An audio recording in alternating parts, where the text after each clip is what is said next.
Hello, everyone, and welcome back to Best English Podcast. I'm your host, Sophia, and today I am absolutely thrilled to have you join me today. If you're new to our channel, I want to say you that. You didn't find us by accident. You're here because you want to grow, to learn, to become a better version of yourself, and you're not alone on that journey. We share meaningful educational videos every single day because we believe that a little knowledge, shared with love, can truly change lives. So if you're ready to take that next step, to learn something new, to feel inspired, and to believe in your own potential, then stay with us. Subscribe, and let's walk this path of growth together, one day at a time. I hope you're all having a fantastic week, wherever you are in the world. You know, I was sitting here this morning with a warm cup of coffee, and I found myself thinking about a quiet, simple habit that has been a constant, beautiful thread throughout my entire life. It's a habit that has shaped who I am, how I see the world, and even how I speak. And that, of course, is reading. Now, I know what you might be thinking. Sophia, I already know reading is important. We've heard it a million times. And you're absolutely right. But today, I want to go a little deeper. I want us to look past the simple facts and explore the truly transformative magic of a good book. We're going to journey through real-life stories, not as a list of facts, but as a conversation about the profound changes this habit can bring. So, whether you're commuting, working out, or simply relaxing with a cup of tea, let's begin this beautiful exploration into why reading is not just good for your English, but for your entire soul. Reading is a window into new worlds and new minds. Think about your life, the predictable routine, the familiar places, the same people you see every day. Have you ever felt a deep, quiet longing for a change of scenery, a desire to escape the familiar, if only for a little while? I remember a time in my life when this feeling was overwhelming. As a teenager, my family moved to a new city, and I felt completely and utterly lost. The faces at my new school were all strangers, and the feeling of being an outsider was a heavy weight on my shoulders, a constant ache in my chest.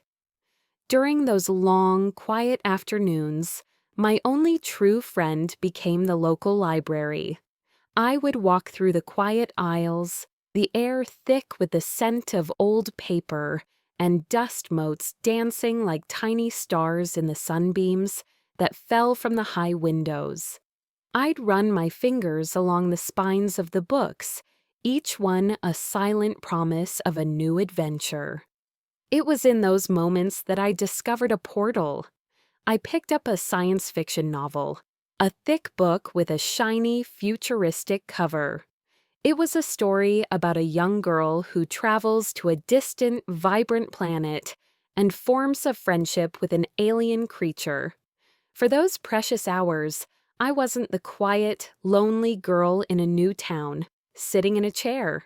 I was an adventurer, a hero, a pioneer exploring a universe I could only have dreamed of. My anxieties and loneliness faded into the background. I was no longer stuck inside my own head. I was living inside another's story, inside another's imagination. That's the extraordinary power of a book. It's not just ink on a page, it's a direct ticket to another reality. We can travel through time, step into the shoes of a king from 1,000 years ago, a detective solving a crime in modern London, or a brave explorer on a journey to the South Pole. This ability to step out of our own lives and into another's is not just a form of entertainment, it's a profound exercise in empathy.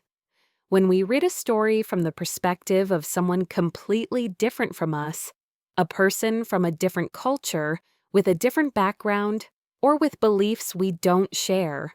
We begin to understand their world. We learn what it feels like to be them, to experience their triumphs and their heartbreaks. Let me give you another example. A friend of mine, David, was always so nervous about public speaking.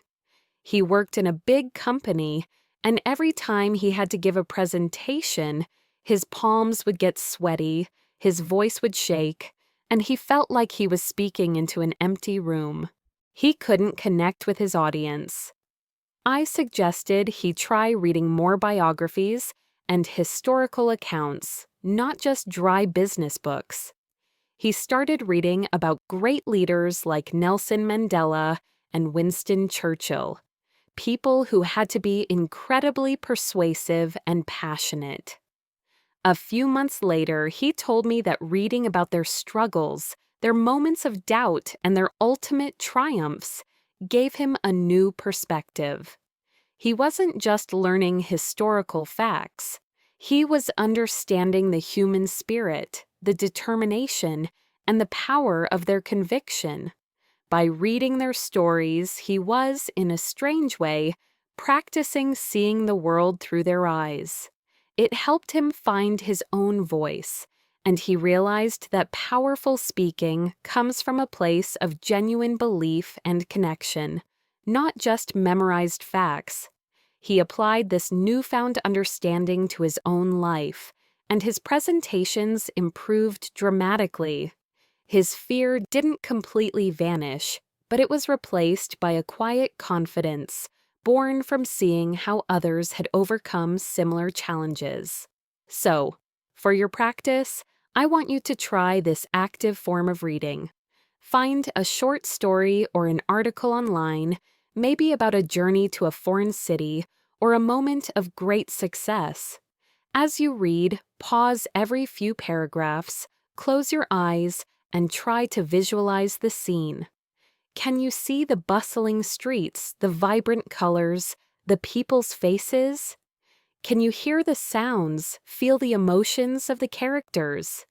When you open your eyes, try to describe what you saw in a few sentences, either to yourself or by writing it down.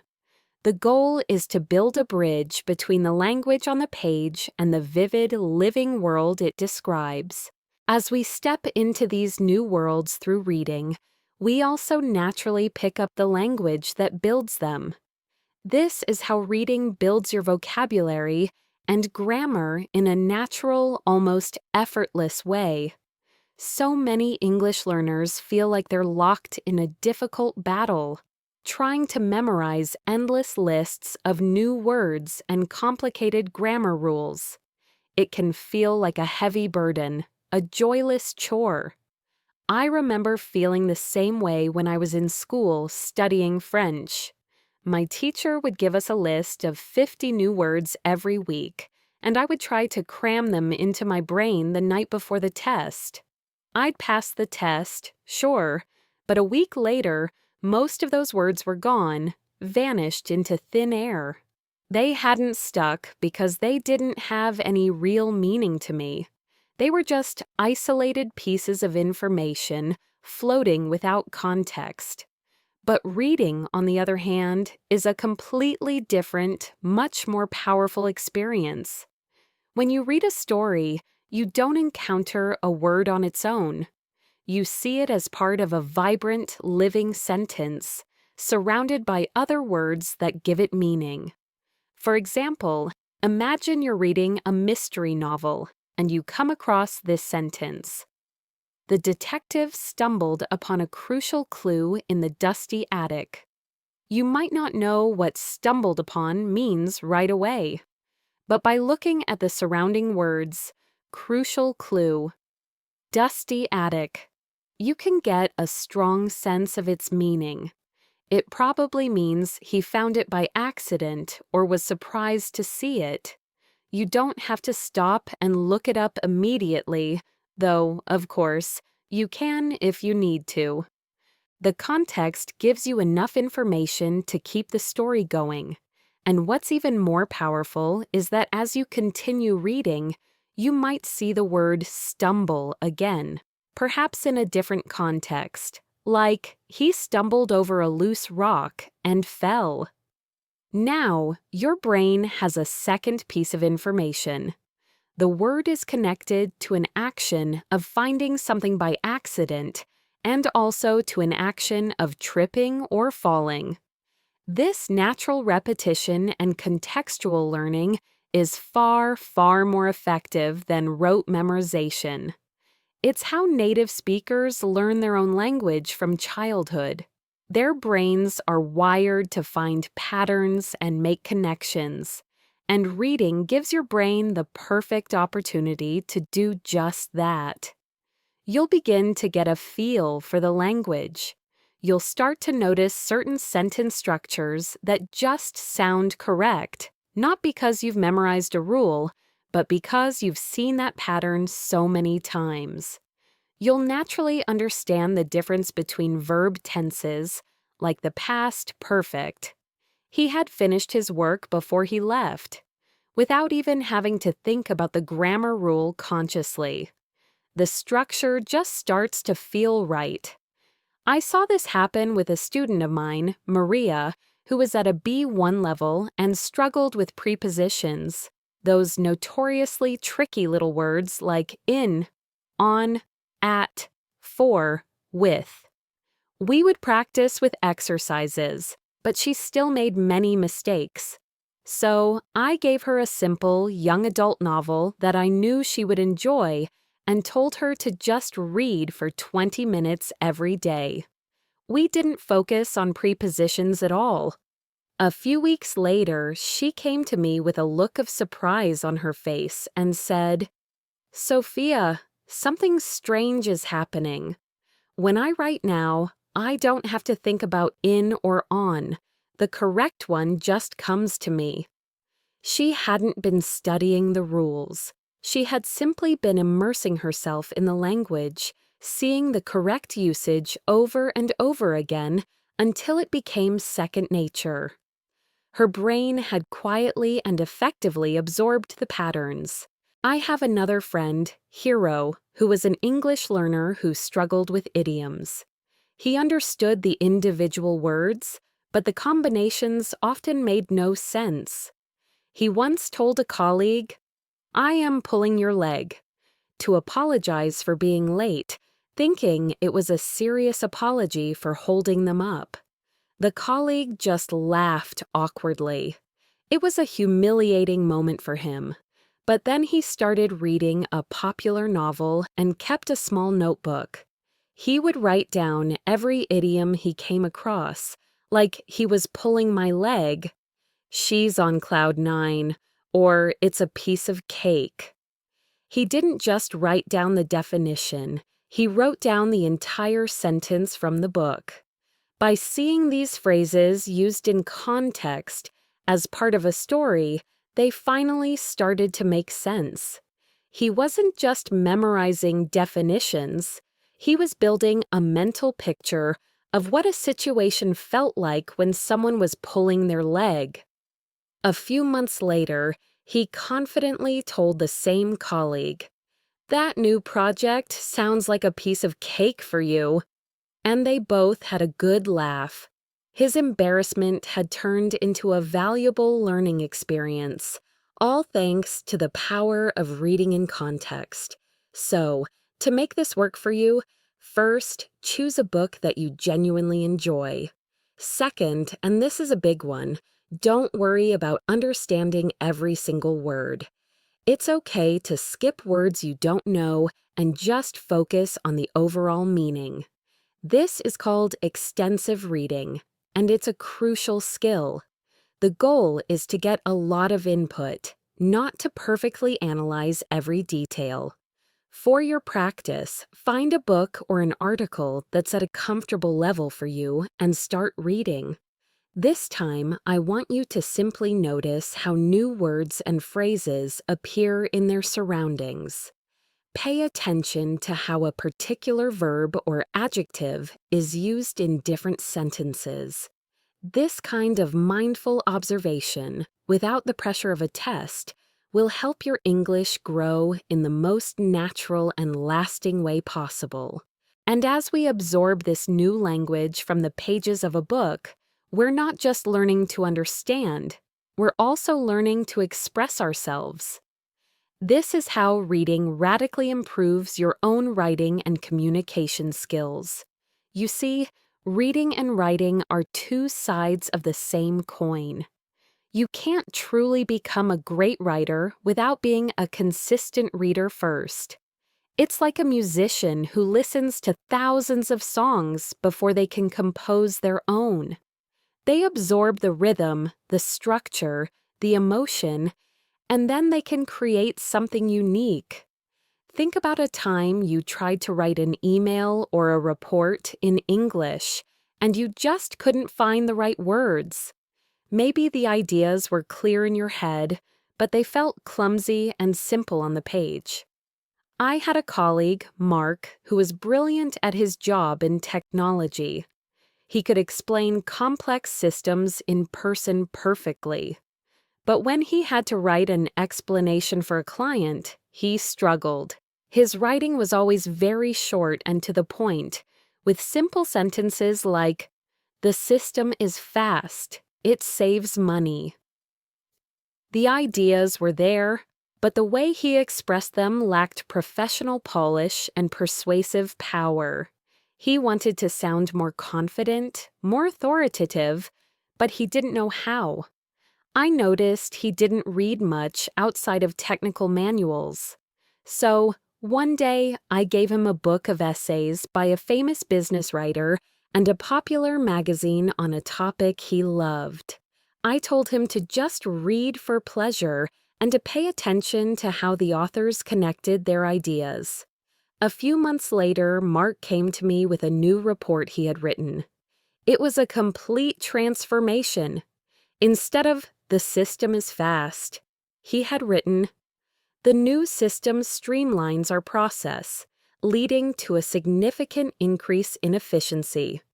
Instead of "it saves money," he wrote, "By reducing operational costs, the implementation of this technology will result in substantial long-term savings."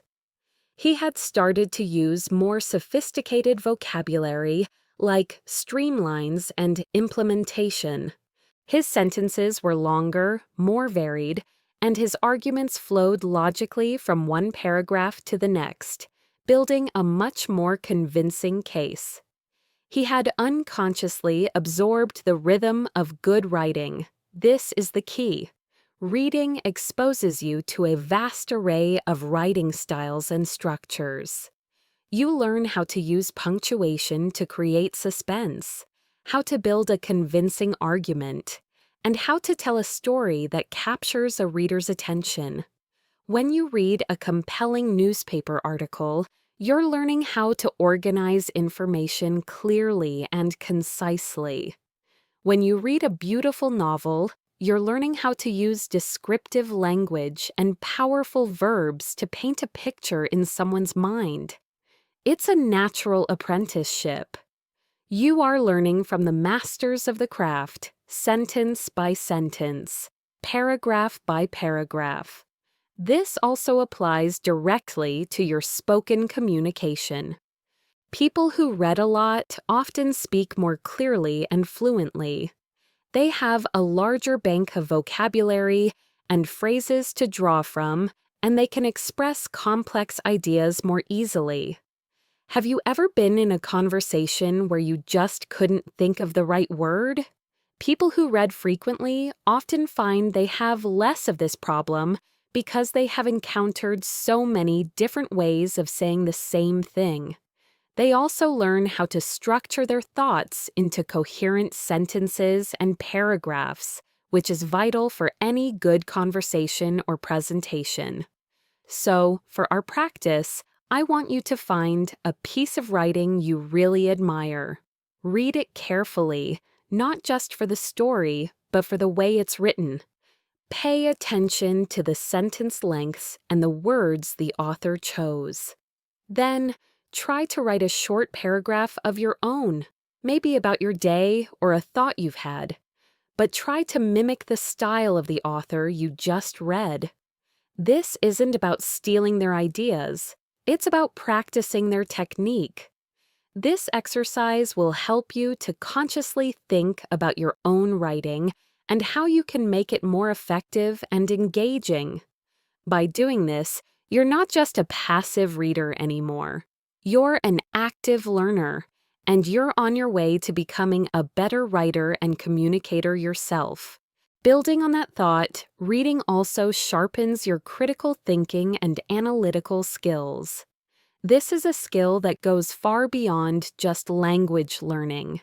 It's a life skill. You might think that reading is a passive activity, that you just sit there and let the words enter your brain. But true reading, the kind that changes you, is a highly active process. It's like a conversation you're having with the author.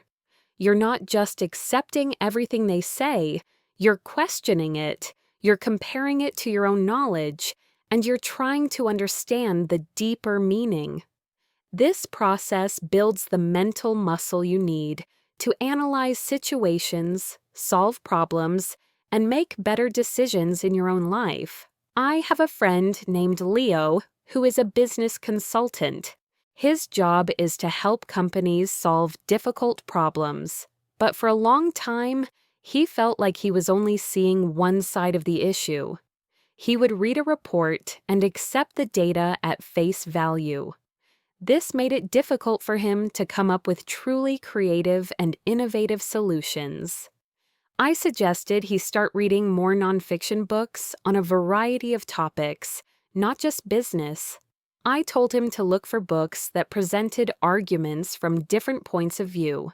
He started reading about philosophy, history, and even books with opposing political opinions. He told me that this changed everything for him. He said he learned to ask, "Why is the author telling me this? What evidence are they using? Is there another way to interpret this information?" This practice of questioning the text in a book translated directly into his work. Instead of just accepting a company's financial report, he started to question the assumptions behind the numbers. He began to see patterns and connections he had missed before because he was simply reading without thinking critically. His clients noticed the difference, and his career took off. This is what critical thinking is all about, not just knowing what to think, but knowing how to think. It's the ability to identify an author's bias, their personal opinions or beliefs that might influence their writing. It's the skill of recognizing logical fallacies, which are errors in reasoning. And it's the practice of evaluating the evidence that an author provides to support their claims. Let me give you another real-life example of this. I know a young woman named Lisa who was incredibly active on social media. She was constantly consuming information, news headlines, viral videos, and posts from influencers. But she started to feel overwhelmed and anxious because she felt like everything she saw was a perfect, filtered version of reality, and she was always worried about being left behind. I encouraged her to try reading biographies of famous people, not just their social media feeds. She read a book about a brilliant artist and a book about a successful business leader. As she read, she began to realize that the stories in these books were full of struggle, failure, and doubt. The people she admired had not achieved success overnight. This was in complete contrast to the perfect, instant success stories she saw on her phone. Reading these biographies gave her a new perspective, a more realistic and critical way of looking at the world. She learned to question the narratives she saw online and to understand that the perfect image is rarely the full story.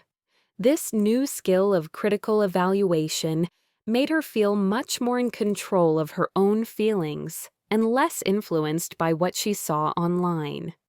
So, for your practice, I want you to do something a little different. Find 2 different articles from 2 different sources on the same current event or topic. As you read, ask yourself these questions. What is the main argument of each article? What kind of language does each author use? Is it emotional or is it neutral and factual?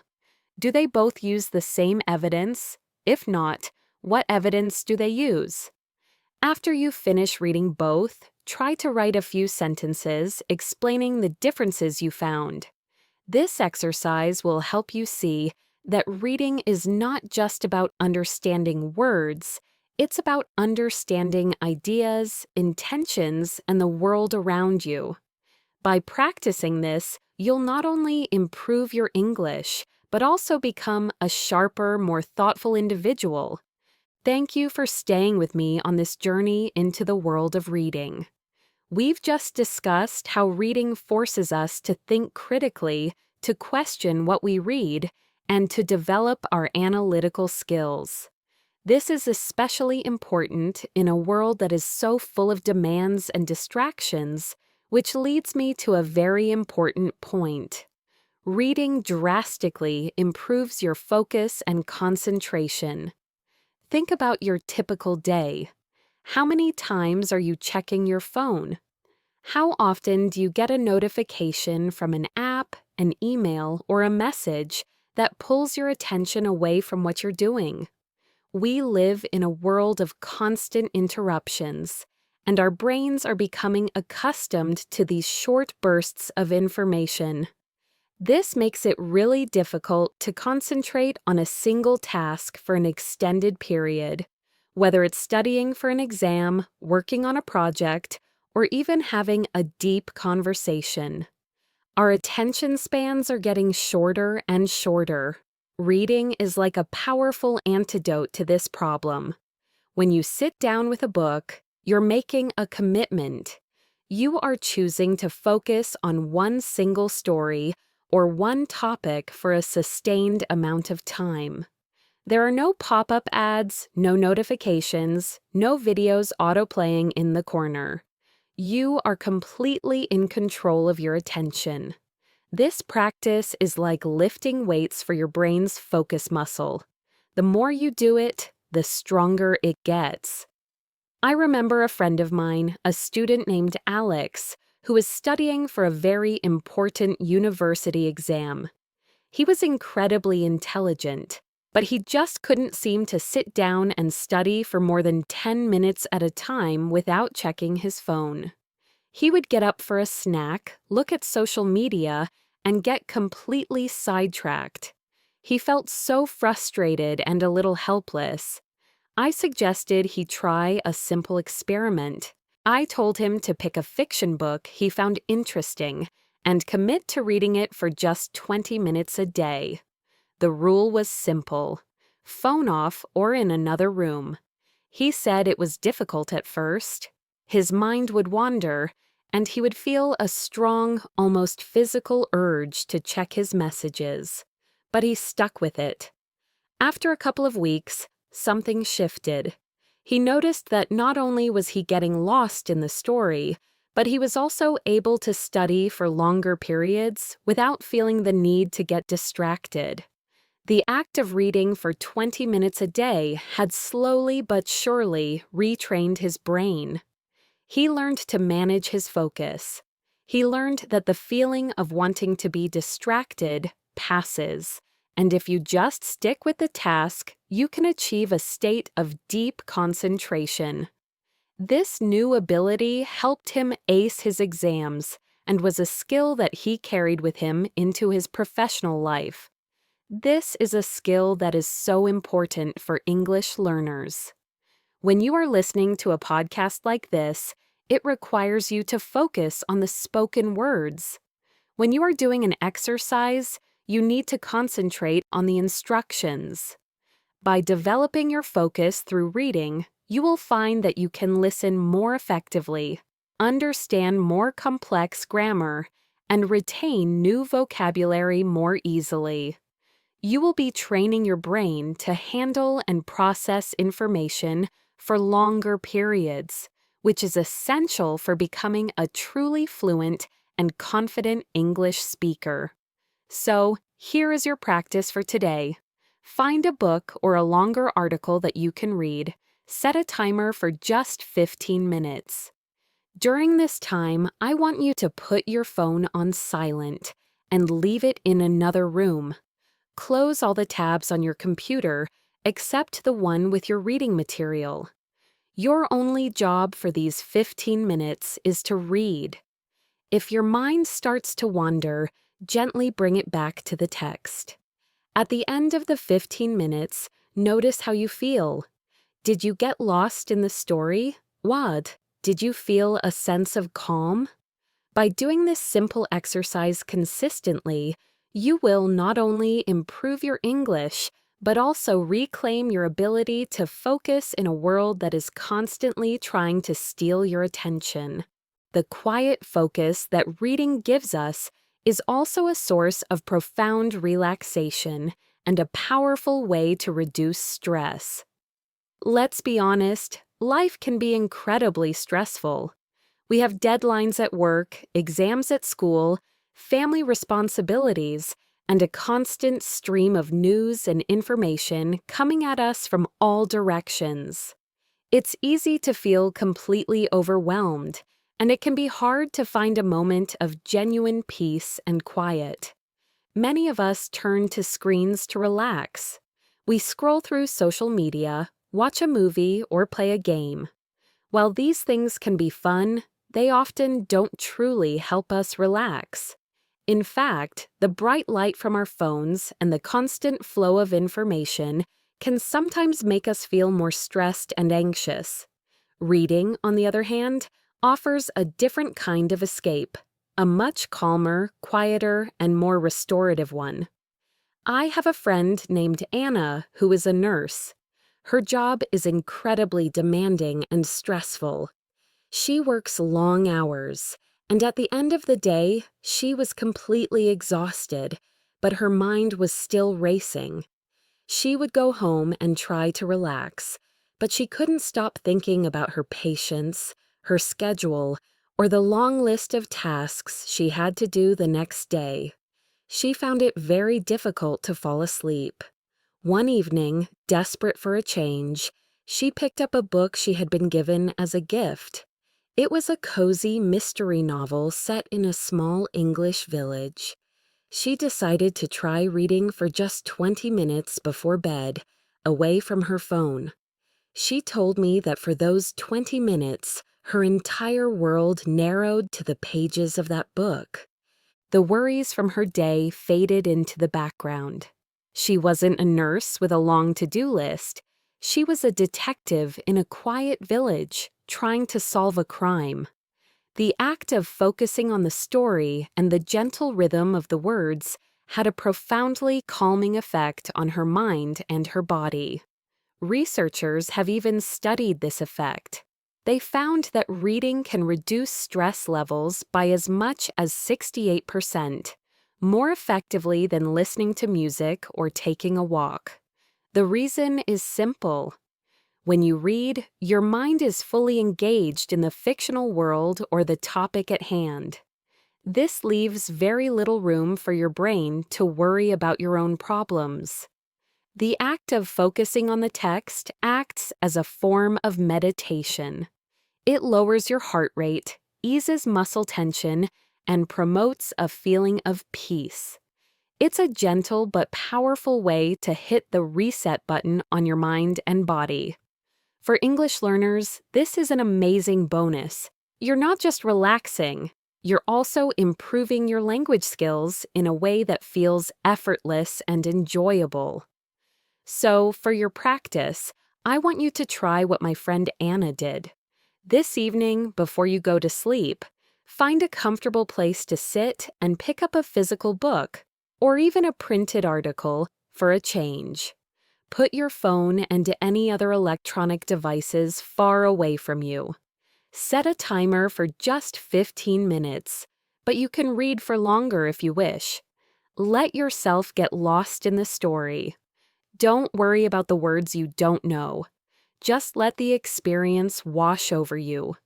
Notice how your body and mind feel. This simple habit of reading before bed can be one of the most effective ways to not only improve your English, but also to improve the quality of your sleep and overall well-being. And as we allow our quiet minds to relax, we can also see what they can create. This is how reading sparks your creativity and imagination. You know, many people think of creativity as a magical gift that only a few special people have.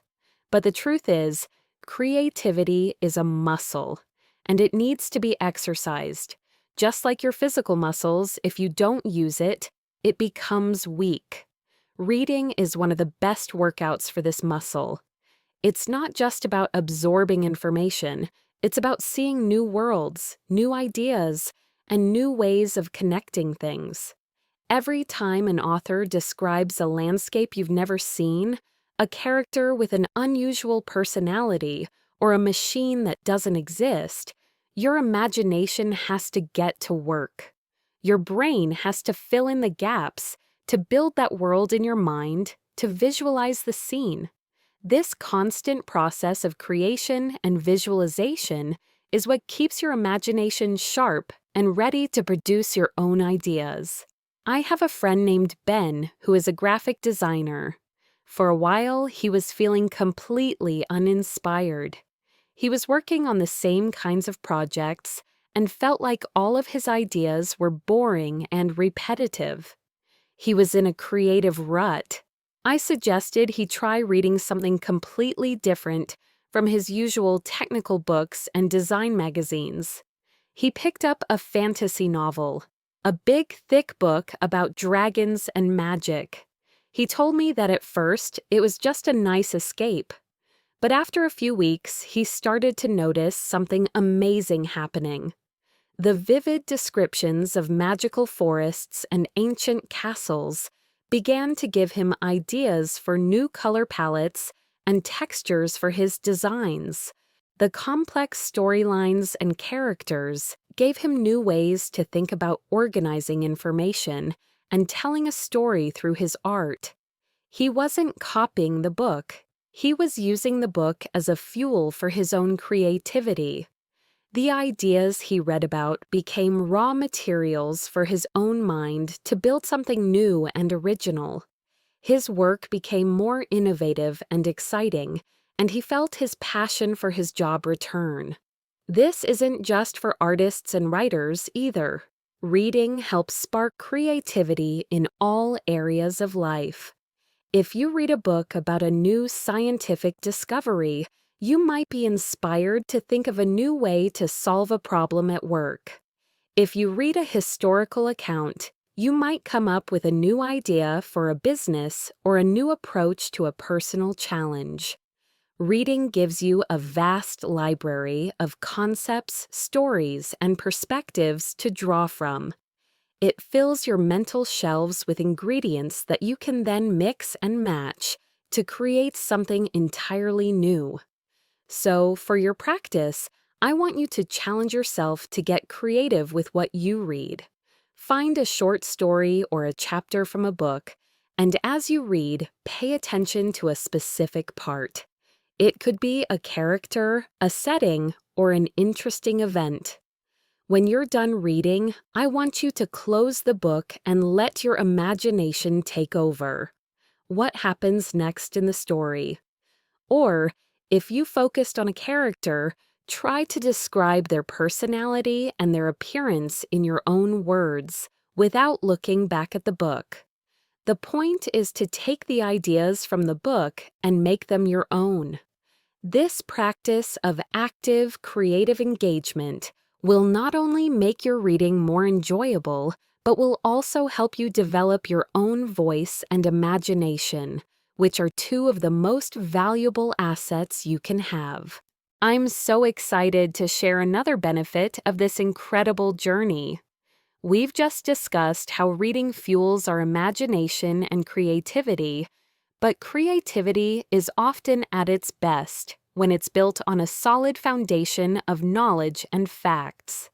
This is how reading expands your general knowledge and makes you a more informed and interesting person.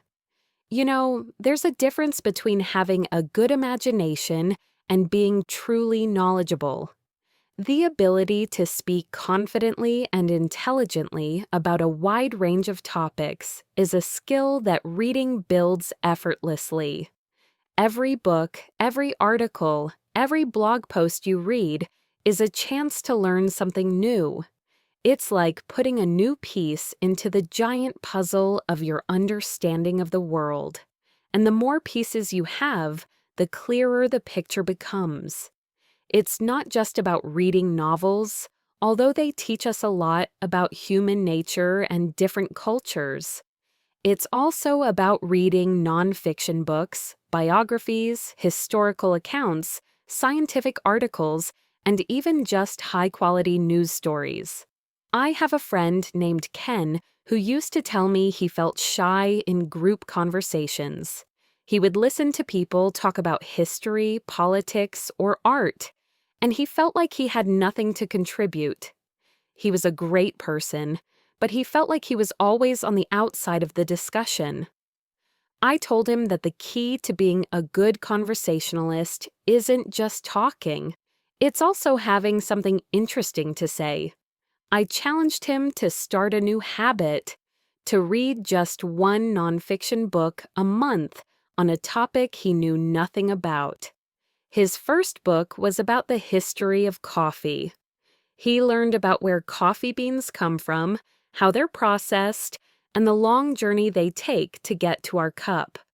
The next month, he read a book about the incredible architecture of ancient Rome. Soon, his knowledge started to build. A few months later, we were at a dinner party, and someone mentioned they had a new coffee machine. Ken's eyes lit up, and he shared an amazing fact about the history of coffee, which started a fascinating conversation that everyone enjoyed. He wasn't shy anymore. He was confident and engaged because he had valuable information to share. This is the beautiful thing about reading. It fills your mind with an endless supply of facts, ideas, and stories that you can draw from in any situation. It gives you a deeper understanding of the world around you, from the environment to different cultures, and the events that have shaped our present. This knowledge makes you a more valuable person in your career and in your personal life. It also makes you a more effective and compelling communicator in English because you have a rich foundation of content to support your language skills. So, for your practice, I want you to try something new.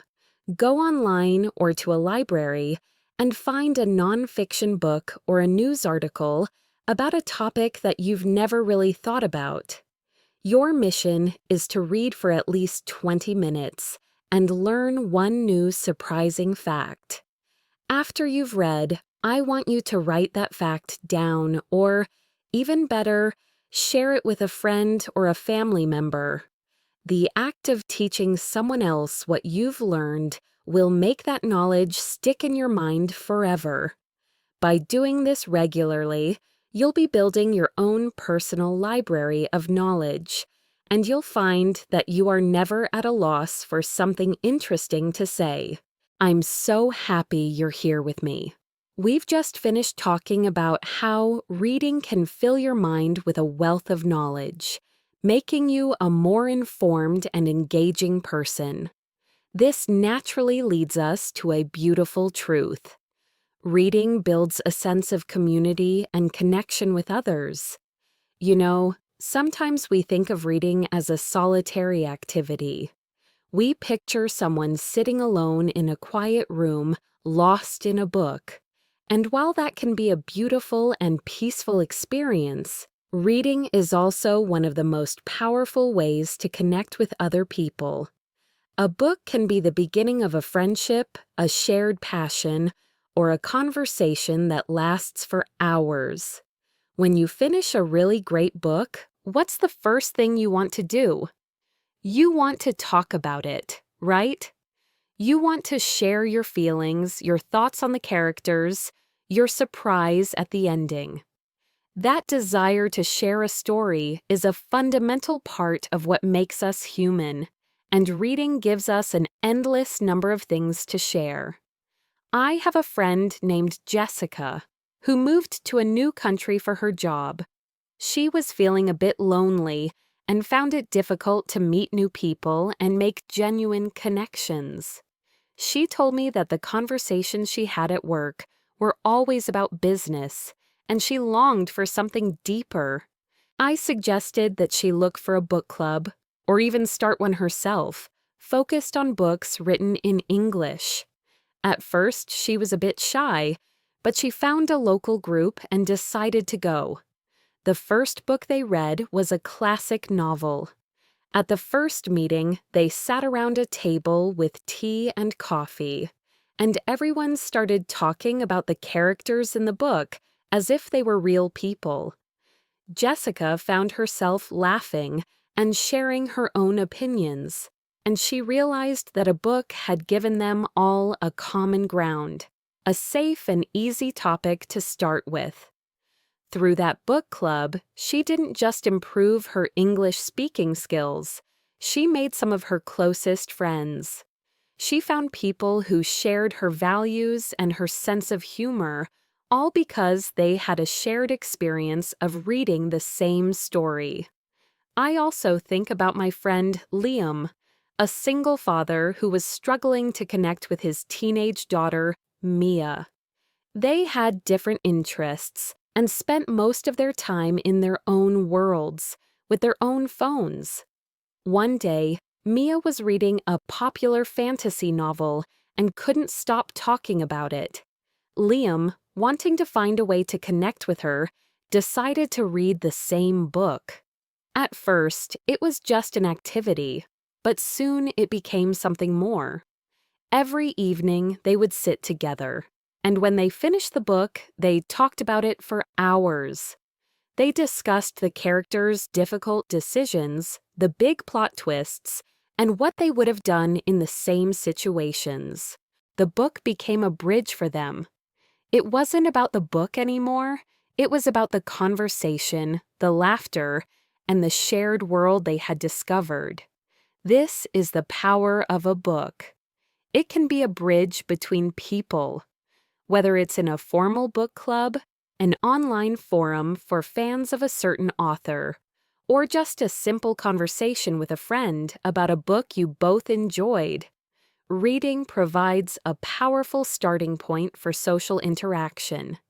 It allows you to have a deep conversation without it being too personal at the very beginning. You can discuss the characters' choices and their feelings, which can often help you share your own feelings and beliefs in an indirect, comfortable way. It teaches you to listen to other people's interpretations and to respect different points of view. So, for your practice, I want you to challenge yourself to make reading a social experience. Find a friend, a family member, or even a classmate who is also learning English. Agree to read a short article or a chapter of a book together, maybe something simple and interesting. After you've both read it, schedule a time to talk about it. It doesn't have to be a long conversation. You can start with a few simple questions. What was your favorite part of the story? Did you like the main character? What did you learn from this article? This simple act of sharing a story will not only make your reading more meaningful, but will also help you use your English to build a real and lasting connection with another person. And now, building on our understanding of how books connect us to others, let's also talk about how reading helps you find a unique personal voice and a sense of purpose. It's easy to feel lost, to feel like your thoughts and opinions are just echoes of what you see on social media or hear on the news. In a world that pushes us to conform, reading is an act of rebellion. It's a journey into the minds of countless individuals who have thought differently, lived differently, and expressed themselves in a way that is uniquely their own. By exposing yourself to a vast range of voices, you begin to understand what you truly believe, what you genuinely care about, and how you want to express your own truth. I have a friend named Elena who is an artist. For years, she felt like her paintings were just imitations of other popular artists she saw online. She had the technical skill, but her work lacked a soul, a distinctive style. She came to me one day feeling completely uninspired and frustrated. I suggested she stop looking at art on Instagram and instead start reading. I recommended a mix of things: poetry from different cultures, a biography of a famous architect, and even a nonfiction book about a scientific concept. She was skeptical, but she gave it a try. A few months later, she showed me her new collection of paintings. They were nothing like her old work. The colors were more deliberate, the shapes more meaningful, and each piece seemed to tell a story. She explained that reading had given her a new mental library of metaphors, a deeper understanding of human emotion, and a completely new way to see the world. She wasn't just painting what she saw, she was painting what she had read, what she had felt, and what she now understood.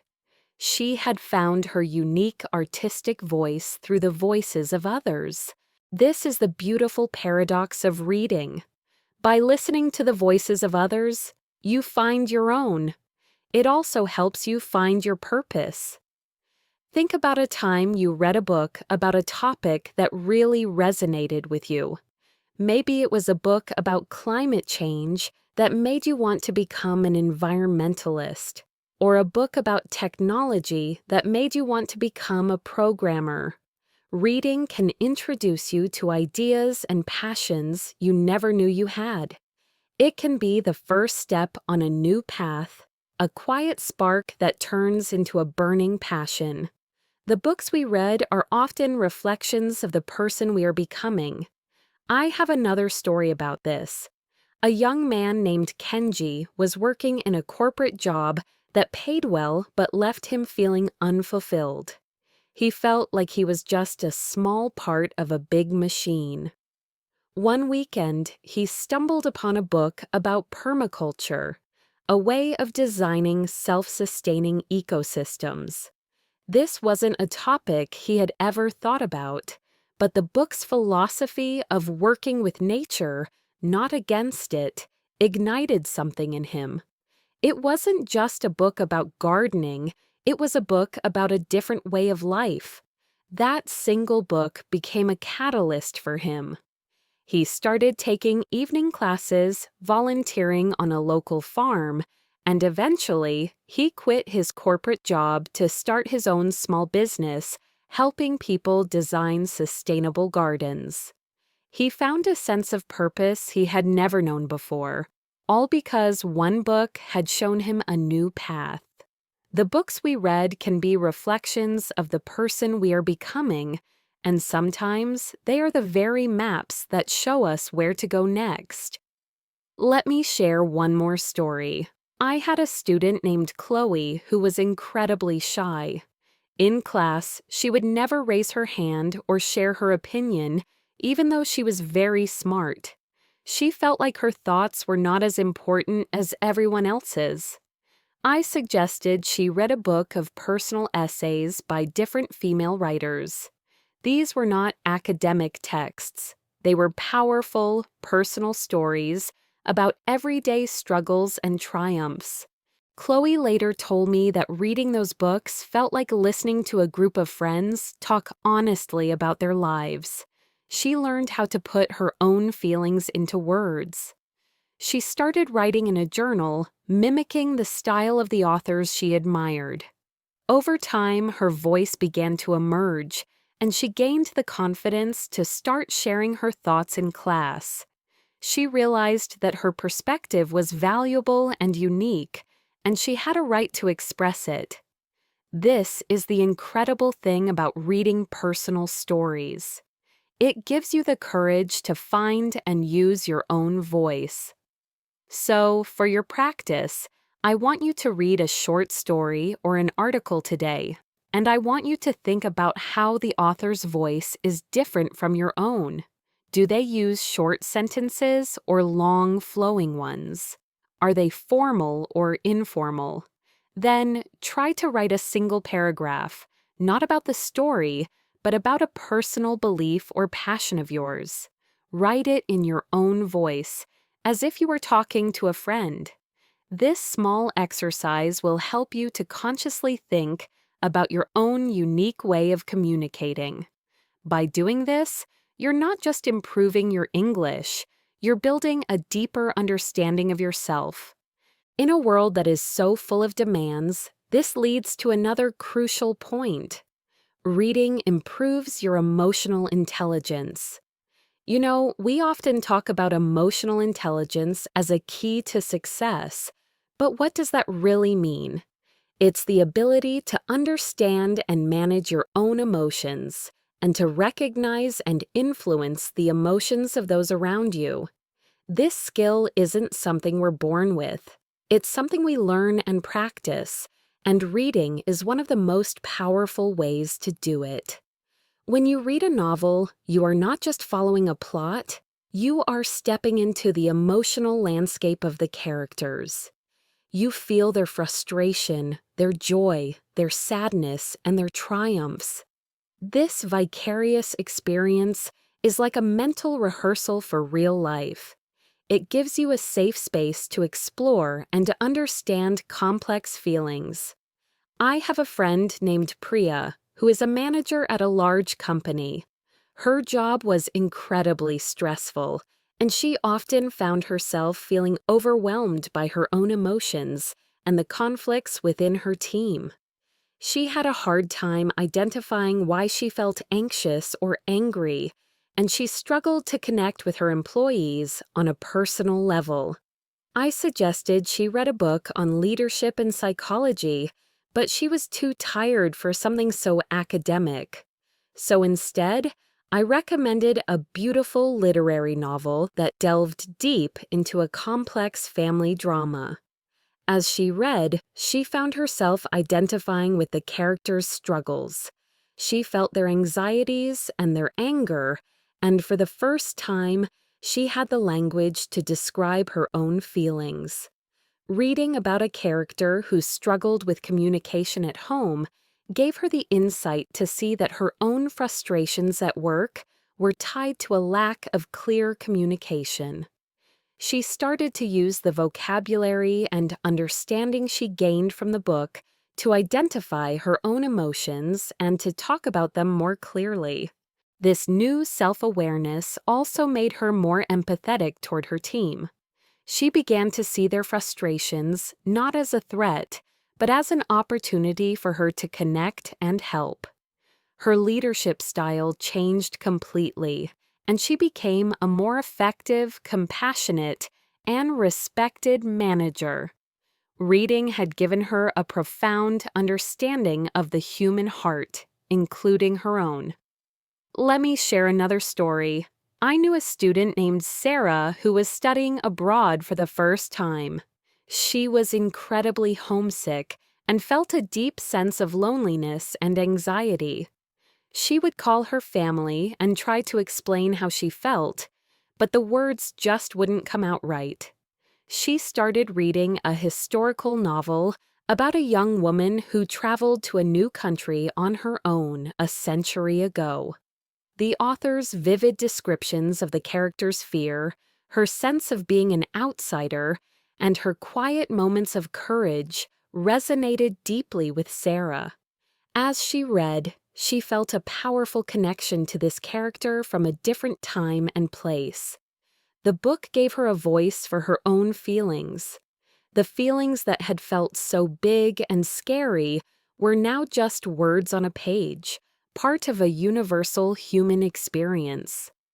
Reading didn't make her homesickness go away, but it helped her to understand it, process it, and feel less alone in it. So, for your practice, I want you to try this. Read a story today, and as you do, pay attention not just to what the characters say, but to what they feel. When a character is angry, what are the subtle clues the author gives you? When they are happy, what words do they use? After you read, try to describe a feeling you had today using the rich and descriptive language you found in the book. This simple exercise will help you build your emotional vocabulary and deepen your understanding of yourself and others. And now for one of the most important aspects of reading in our modern world. It boosts your memory and cognitive function. You know, we spend a lot of time thinking about the health of our bodies, but what about the health of our brains? As we get older, many people worry about their memory and their ability to think clearly. The good news is that reading is one of the best exercises you can do to keep your brain sharp and agile, no matter your age. When you read, you are actively engaging multiple parts of your brain at once. You are decoding symbols, the letters. You are processing language, and you are building a mental model of the world the author is describing. You have to remember character names, plot points, and key details to follow the story. This constant mental workout strengthens the neural pathways in your brain, improves your memory, and even helps prevent cognitive decline. I have a good friend, Mr. Chen, a retired engineer in his 70s. For years, he was worried that his mind was not as sharp as it used to be. He was concerned about forgetting things and losing his ability to learn new skills. I suggested he try reading historical nonfiction, a topic he had always been interested in but never had the time for. He started with a book about ancient Chinese dynasties. At first, it was challenging to remember all the names and dates, but he stuck with it, reading for about 30 minutes every morning.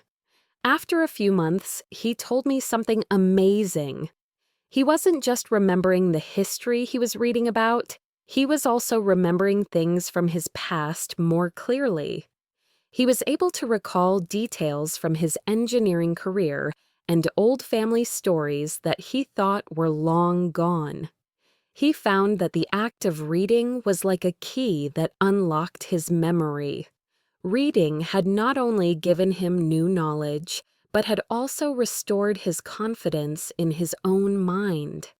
He was even able to connect with his teenage grandchildren by discussing the historical events he was reading about, making him feel more engaged and vibrant than he had in years. So, for our final practice, I want you to think about this. Find an article or a nonfiction book on a topic that requires you to remember names, dates, or complex ideas. Read for just 15 minutes, and then stop. Without looking back at the text, try to summarize what you remember in a few sentences. This isn't a test, it's an exercise to help you see how the simple act of reading is a workout for your brain.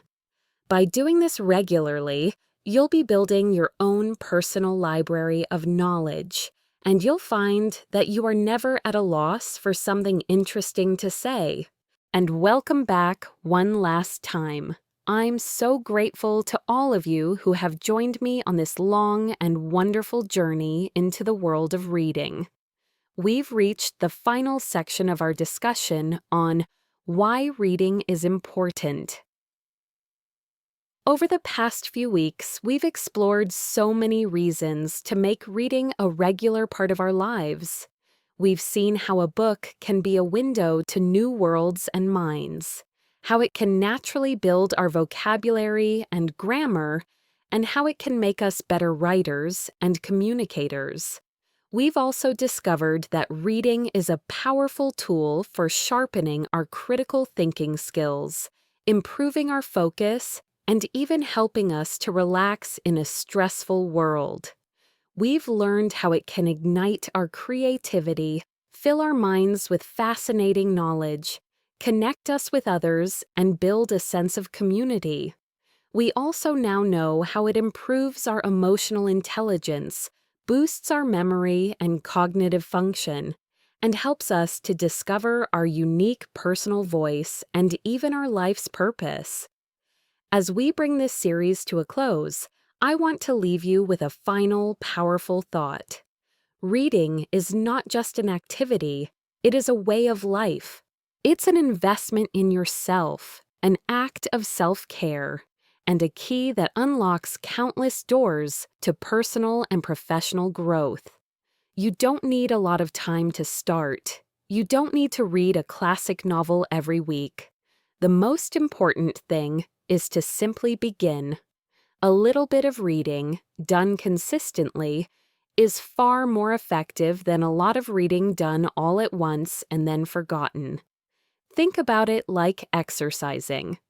You won't see results if you go to the gym for 6 hours on a Saturday and then don't go back all week. But if you go for just 15 minutes every single day, you will absolutely see a difference in your health. Reading is exactly the same. Just 15 minutes a day is enough to transform your English skills and your life over time. I have a final story for you, one that truly brings all of these points together. I recently met a student named Marco. He was at a B1 level and was feeling very discouraged. He felt like his English wasn't improving, and he was tired of studying grammar rules. I told him to forget about grammar for a month and just read for fun. I challenged him to find a book he genuinely couldn't wait to pick up. He chose a popular thriller novel, one that was so exciting he didn't want to put it down. At first, it was difficult. He had to look up a lot of words, but the story was so good that he kept going. After a month, he came back to me, not to tell me how much his English had improved, although it had, but to tell me about the story. He told me he felt like he had been on a crazy adventure, that he was so sad when he finished the book, and that he had already started a new one. But then, as he was talking, he was using all the new vocabulary and phrases he had picked up naturally from the books without even realizing it. He was speaking more fluently, his sentences were more complex, and he was able to describe his emotions and opinions with ease. He hadn't been studying English, he had been living English. He had opened a window to a new world, built his vocabulary, sharpened his mind, and found a new passion, all in one simple habit. So, for our final practice, I want you to do something very simple and yet very profound. I want you to make a commitment to yourself. Go to a bookstore, a library, or an online store and find one book, just one. Find one that looks interesting, one that calls to you. It doesn't matter if it's long or short, fiction or nonfiction. Just find a book that you think you might enjoy. And then, make a promise to yourself to read it for just 10 or 15 minutes every day. Don't worry about the unknown words. Don't worry about how long it takes. Just enjoy the experience. Let yourself get lost in the story. This small daily habit will be the most valuable thing you do for your English skills and for yourself. It is a promise of a lifetime of learning, growth, and adventure. Thank you so much for listening. I've loved sharing this journey with you. Until next time, happy reading, and goodbye for now.